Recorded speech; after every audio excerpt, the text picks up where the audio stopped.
beautiful soul. Disagreements are possible as the differences and contrasts stand out more than usual.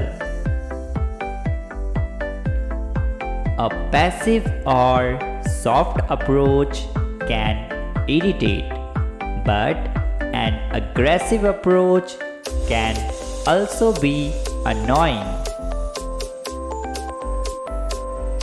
So, it's essential to get the timing right.